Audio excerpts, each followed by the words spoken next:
নমস্কাৰ সকলোকে স্বাগত জনাইছো। কিছু পলমকৈ হলেও মোৰ নিজৰ ঠাইতে জুবিনদাৰ আদ্য চাদ্যৰ ভাগে আয়োজন কৰিব লৈছে। বৰ ভাল লাগিছে মনটো। আসলতে কিছুদিন আগত অসমৰ বিভিন্ন প্ৰান্তত জুবিনদাৰ ৰাজহুৱা আদ্য চাদ্য হৈ গ'ল আৰু কিছুমান ঠাইত মোক আমন্ত্ৰণ জনাইছিলে। মই তেওঁলোকৰ আমন্ত্ৰণ ৰক্ষা কৰি কিছু ঠাইলৈ গৈছিলোঁ।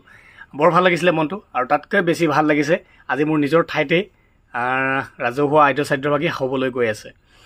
আসলতে এই ক্ষেত্ৰত মুখ্য ভূমিকা পালন কৰিছে আমাৰ বৃহত্তৰ জোৰকটা যি মহিলা সমিতি আছে। তেওঁলোকে সিদ্ধান্ত গ্ৰহণ কৰিলে যে জুবিনদাৰ আদ্য চাদ্যভাগী হ'ব লাগে।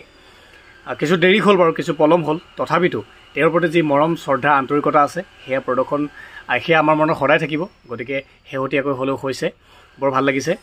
তেওঁলোকে যোৱাকালি মোৰ ওচৰলৈ আহিছিলে, মোৰ লগতো আলোচনা কৰিলে। বৰ ভাল লাগিলে মোৰ ওচৰলৈ যে আহিছে। আৰু প্ৰত্যেকখনৰ গাঁৱৰ পৰাই, আমাৰ এই আঞ্চলিকত বহুত গাঁও আছে, গতিকে প্ৰত্যেক গাঁৱৰ পৰাই যোনে যি দিয়ে, প্ৰত্যেকৰ কোনো বাধ্যবাধকতা নাই। প্ৰত্যেক ঘৰৰ মানুহৰ পৰা চাউল আৰু পইচা আমি এতিয়ালৈকে ডনেশ্যন কালেকশ্যন কৰা হৈছে। যিহেতু আমি ৰাজহুৱাভাৱে পতা হ'ব, গতিকে খাবলৈ কিবা এটা ব্যৱস্থা কৰা হ'ব সেইকাৰণে। আৰু মোৰ গাঁওখনৰ দায়িত্বটো মোকেই দিছিলে। আপোনালোকে ইতিমধ্যে দেখি থাকে মোৰ প্ৰতিটো ভিডিঅ'ত মোৰ আশে পাশে মোৰ লগত ভাইটি কেইটামানো থাকে। সিহঁতকে মই ক'লোঁ যে তহঁতি যা আজি কালেকশ্যনবোৰ কৰি আন। মোৰ দোকান য'ত আছে, আমাৰ মেইন চেণ্টাৰৰ পৰা তিনিফালে 3টা ৰাস্তা যায়, তিনিফালে সিহঁতি ভাগ হৈ গৈছে কালেকশ্যন কৰিবলৈ। তো দেখাই আছোঁ ৰ'ব। এইফালে চাওক, এই ভাইটি আৰু ইহঁতে দুটা মিলি গৈছিলে গাঁওখনৰ এটা ছাইডে, আৰু এয়া চাউলখিনি লৈ আনি পেলাই মোৰ ইয়াত জমা দিছে।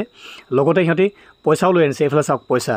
বৰ ভাল কথা। প্ৰতি ঘৰৰ মানুহে আমাৰ প্ৰাণৰ শিল্পীজনৰ নামত, তেওঁৰ স্বাৰ্থৰ নামত কিবা এটা অৰিহণা আগবঢ়াইছে। বৰ ভাল লাগিছে।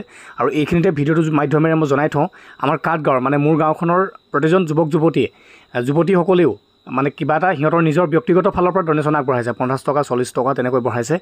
বহুতে বেছি ভাল লাগিছে। সিহঁতৰ ঘৰৰ পৰা দিয়াৰ উপৰিও যে সিহঁতেও চিন্তা কৰিছে যে জুবিনদাৰ স্বাৰ্থত আমাৰ ফালৰ পৰা কিবা এটা কৰোঁ। ভাল লাগিছে।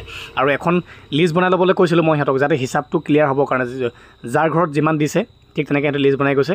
এইফালে এটা ভাইটি আহিলে, আৰু এটা ছাইডৰ পৰা ইহঁতকো পঠাইছিলোঁ, কেইজনমান ল'ৰা মিলাই পেলাই ভাগ কৰি দিছিলোঁ ল'ৰাখিনি। ফাইনেলি এইফালে তনুজো আহি গ'ল মোনালৈ। নাই কিমান কালেকশ্যন কৰিলে চাওঁ চাউলটো? চাউল কৰিলোঁ ভাই এমোনা। অ'কে, চবৰ ঘৰতে দিছেনে?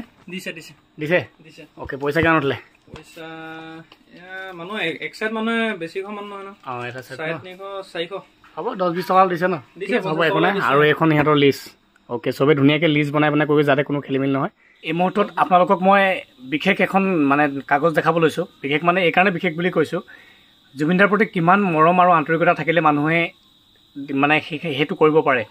যিহেতু আমি এতিয়া ৰাজহুৱা চাদ্য আয়োজন কৰি আছোঁ, আৰু আমাৰ ভাইটিকেইটাই কালেকশ্যন কৰিবলৈ গৈ আছে। প্ৰতি ঘৰতে কালেকশ্যন কৰিছে, আৰু সিহঁতে ধুনীয়াকৈ মই যেনেকৈ কৈ পঠিয়াইছিলোঁ যে এখন কাগজ লৈ যাবি, তাৰ ঘৰত কিমান টকা দিছে এটলিষ্ট লিখি যাবি, আমাৰ হিচাপটো হ'ব। আৰু সিহঁতে লিখি গৈছিলে। এখন কাগজ চাইছোঁ, এই কাগজখন আপোনালোকে চাওক, দেখিছে নহয়? 10 টকা কেনেকৈ দিছে, 10 টকা 20 টকা দিছে। আচলতে গাঁও এখনত দুখীয়া মানুহ থাকে, ধনী মানুহ থাকে।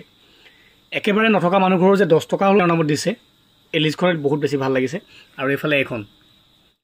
আৰু আমাৰ আজি কালেকশ্যনৰ জুবিনদাৰ চাৰ্টৰ কাৰণে ডনেশ্যনৰ একেবাৰে শেষৰ কালেকশ্যনটো কৰি আনিছে জ্ঞানদীপ আৰু এইফালে ৰুণজুন দুৱাৰা, মুনুকন। জুবিনদাৰ বৰ ভাল ফেন সিহঁতি। লাষ্ট কিমান উঠিলে কালেকশ্যন? 860 বেষ্ট কালেকশ্যন ইহঁতৰে হৈছে মই যি দেখিছোঁ। আৰু এখন লিষ্ট বনাই আনিছে, বহুত বেছি ভাল লাগিছে। কেইমান ঘৰ আছে? 20 ঘৰত 860 টকা কালেকশ্যন কৰি আনিছে। দেখিছে, অথনিৰ পৰা কালেকশ্যন পইচা লৈ আছোঁ মই। এইবিলাক মোৰ পইচা নহয়, ৰাইজৰ পইচা। চব বহীত এটকা এটকাকৈ লিখি গৈছোঁ। সকলোকে ধুনীয়াকৈ ৰাজহুৱাভাৱে এইটো চমজাই দিয়া হ'ব। আৰু এইখিনি পইচা। চ' ভিডিঅ'টো ইয়াতে সামৰিছোঁ। এনেকৈ আমাৰ প্ৰতিখন গাঁৱতে বৰ্তমান জানিব পৰা মতে কালেকশ্যন চলি আছে। যোনে যি দিয়ে নিজৰ কথা। সকলোকে পুনৰবাৰ আমন্ত্ৰণ জনাইছোঁ আমাৰ জোৰকটা সমন্বয় সংঘত অহা দেওবাৰে। নাপাহৰিব কিন্তু। অৰ্থাৎ জুবিনদাৰ প্ৰতি যদি শ্ৰদ্ধা আছে, মৰম আছে, ভক্তি আছে, তেনেহ'লে আপোনালোকে নিজে আহিব, অংশগ্ৰহণ কৰিব বুলি আশা ৰাখিছোঁ।